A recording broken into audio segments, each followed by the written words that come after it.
Since its very beginning, anime and manga have been the designated mediums for channeling the darkest instincts of human nature, from violence to sexual appetites, from fears to yearnings.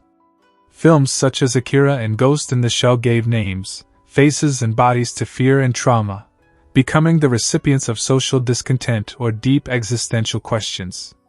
Even works that can appear shallower, such as Dragon Ball, show a peculiar obsession with the body, muscles, flesh, and overpowering physical strength.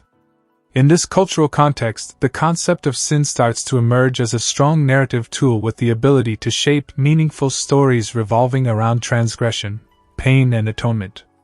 Deeply existential and overwhelmingly human, these stories provide the audience with a cathartic experience that comes at the end of a long journey of suffering. In some cases, the characters are paying for the sins of the fathers that fall on their shoulders. In others, they committed a terrible act of transgression that they have to atone for. Fullmetal Alchemist and Attack on Titan are prime examples of this, together with other anime, old and new, that exploit the same compelling premise to investigate human nature. Fullmetal Alchemist's opening scene might be one of the most disquieting and strongest incipits in the history of manga and anime, if one looks at the 2003 version. Left to fend for themselves after the death of their mother, Edward and Alphonse Elric, living in a world where alchemy exists in place of science, decide to try and resurrect her. After months of research, with Edward pushing his brother to keep going, they finally arrive at a formula that might work. However, as they start the ritual, it is immediately evident that it won't. The price they have to pay is losing their bodies or parts of them in the process.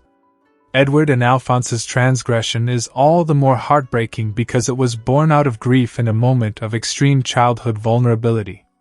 Their actions, similar to those of the protagonists of Greek tragedies, are understandable but still the product of hubris, the arrogance of going beyond what humans are allowed to do in this case.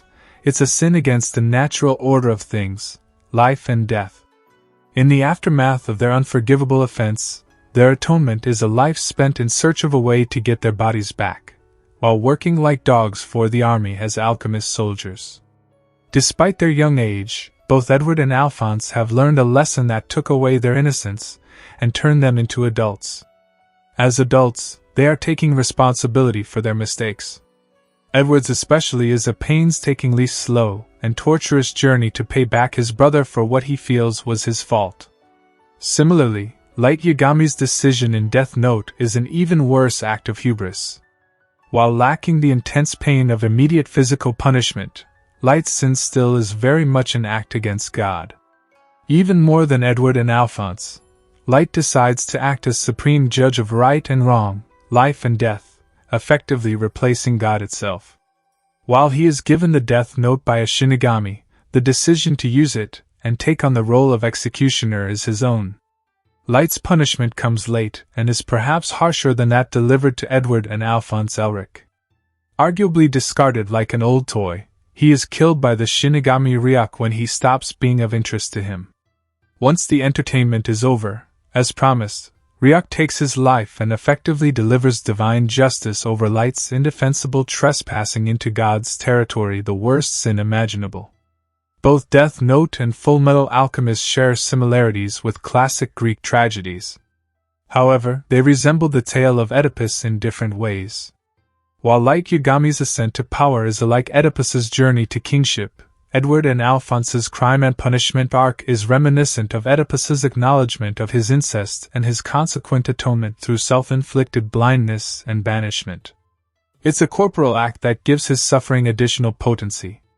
Something slightly different happens in other works. In Attack on Titan, an anime whose central plot revolves around cross-generational guilt, the sins of the fathers are unwillingly taken up by their children in punishment for an original sin that seemingly cannot be atoned for. Eren and the other descendants of Eldia are paying for their ancestors' lust for power, which drove them to war and genocide.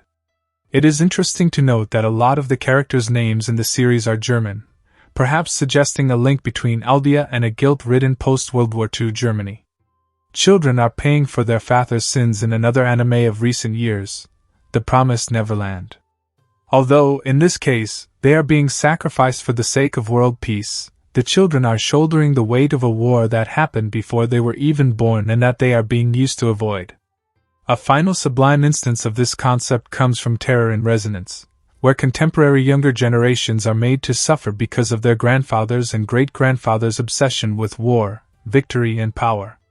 Victims of Japan's unwillingness to let go of the shame of WWI's defeat, the protagonists of this anime sacrifice their lives to make themselves heard, forcing the public to acknowledge what has been done to them and the future they were denied because of a generation's inability to overcome trauma. Considering how much they draw from Greek tragedies, Terror in Resonance actively quotes Oedipus's story. These anime might also share those stories' function. Going to the theater to watch a tragedy was a civic responsibility for ancient Greeks, an act of communal acknowledgement of the fragility of human nature. Through Oedipus's journey, the audience had the chance to commit a terrible transgression, admit to it, and eventually atone. Similarly, anime like these offer the viewer an opportunity for darkness, viciousness, and violence in a safe space that also provides them with a cathartic experience. When the last episode is over, the viewer can take a breath and go back to their life changed, almost purified. This willingness to bend the material to the most atrocious, hidden human instincts is what makes anime so interesting and successful. It is these stories' cathartic nature, their ability to shock and disquiet, that makes the best anime series so overwhelmingly powerful. Well, that was all for today's video. If you like my content, please leave a like and subscribe to the channel. And if you have any thoughts, leave it in the comments section. Thanks for watching and see you in another video. Bye.